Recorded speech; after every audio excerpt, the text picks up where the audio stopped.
Bonjour et bienvenue sur mon canal YouTube. Moi c'est Valérie Battaglia, thérapeute, formatrice et autrice. Je suis ravie de vous retrouver, j'espère que vous allez bien et je vous remercie de votre présence. Aujourd'hui j'aborde les intolérances, sensibilités et allergies alimentaires. Mais tout d'abord, il est important d'en comprendre les différences.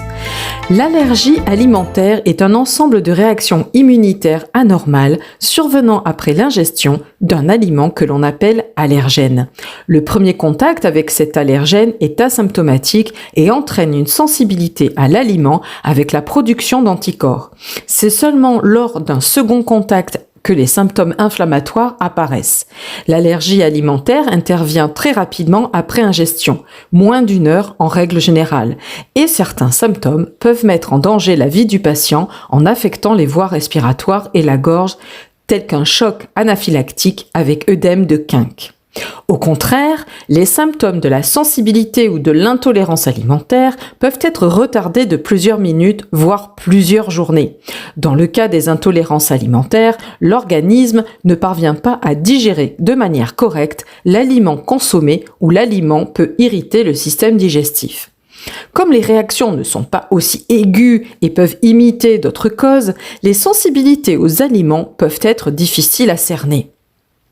Mais d'une manière générale, il existe principalement 2 causes d'allergie. La première, les facteurs congénitaux qui comprennent l'hérédité et les facteurs génétiques. On peut parler chez certains patients de constitution allergique, c'est-à-dire que certaines personnes seront plus sujettes aux réactions allergiques que d'autres.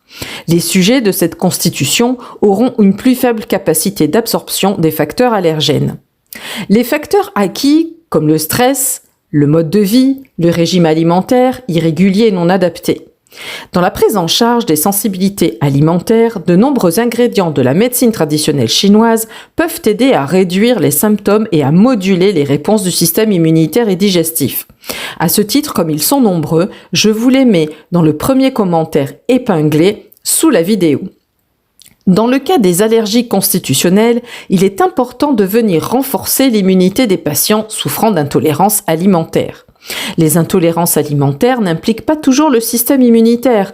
Le dérèglement de celui-ci est toujours en cause chez les patients qui présentent une faible constitution et donc une propension à développer des sensibilités alimentaires.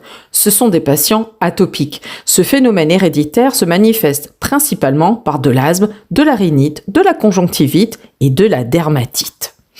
Même si pour les deux, le traitement occidental a pour principe d'atténuer les symptômes, je ne m'attarde pas sur les allergies alimentaires propres. En effet, la principale mesure des allergies consiste à ne pas ingérer l'allergène en cause. C'est ce que l'on appelle l'éviction alimentaire. Cependant, il est possible de réduire de manière considérable les désagréments des sensibilités alimentaires. D'un point de vue de la médecine traditionnelle chinoise, les allergies et l'intolérance alimentaire correspondent à un dysfonctionnement du couple rate-estomac. En effet, ces 2 organes sont chargés de transporter et de transformer les aliments que nous consommons en nutriments vitaux qui nous fournissent l'énergie nécessaire pour alimenter notre force vitale, notre chi. De plus, les allergies sont en général causées par l'invasion de facteurs pathogènes externes et internes passant par le poumon. Ici, je développe la prise en charge des symptômes cutanés des intolérances alimentaires. Vous me suivez? Vous êtes toujours avec moi? Ok, alors je continue. Les symptômes les plus courants de l'allergie alimentaire sont cutanés. Urticaire, prurite, eczéma, dermatite. Ça gratte. Ou digestif, douleur, reflux, vomissement, diarrhée. Et ORL, asthme, conjonctivite. Ceux de l'intolérance vont plutôt concerner le système digestif, comme des douleurs, des nausées et des vomissements, des diarrhées et des réactions cutanées à type rougeur ou apparition de plaques. On observe aussi souvent des céphalées. L'exemple type bien connu de tous est la piqûre d'ortie. Plus on se gratte, plus cela démange. Dans tous les cas, on retrouvera un prurite important. Les signes accompagnateurs peuvent être de la fièvre avec des céphalées, de l'agitation, une bouche sèche et de la constipation avec sensation de plénitude gastrique et abdominale. Les signes accompagnateurs peuvent être des urines troubles et chez les femmes des pertes vaginales épaisses. Si vous êtes à table, bon appétit. On peut aussi parfois retrouver de la constipation mais aussi des selles collantes. Bon appétit. Un des défis majeurs de notre société moderne est la diversification alimentaire trop précoce et trop rapide.